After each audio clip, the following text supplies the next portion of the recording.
If we have a look at how India and Sweden have joined hands over the years, it's really a unique and very long-standing collaboration. Probably dates back at least to 1972, when Sweden hosted the first UN conference on human environment. India was the only other country which was represented at a head of government level. So it shows the joint commitment of India and Sweden for environment and climate issues dating back to several decades. That conference also led to the creation of UN Environment Program, which again looked at issues of equity and a just and fair solution to the climate issues. In 2019, both India and Sweden at the United Nations jointly launched the Lead It, the Leadership Group on Industry Transition. And that also has now expanded. It's a grouping which brings together countries and companies from across the geographies, irrespective of the size of the economy, development status. So it's really an inclusive platform.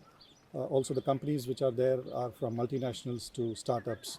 So it is bringing everybody together to see how we can collaborate to attain global net zero solutions. It has already done a good work. Its membership has expanded to nearly 40 now. For example, US, UK, France, Germany, Japan, all have become members, and many big companies both from India, Sweden and other parts of the world are now members. The Lead It has so far worked on knowledge sharing and tracking various developments in the various industrial transition sectors. So that is available to all.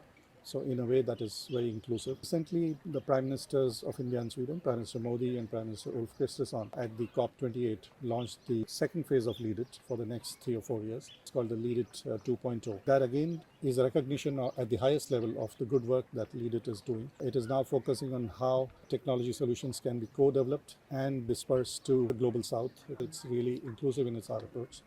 It is also focusing on some of the investment and financial solutions that can be provided for these sectors. So it's really a very inclusive platform going forward and very good example of India-Sweden partnership. And so that's the way the two countries are collaborating for a larger good.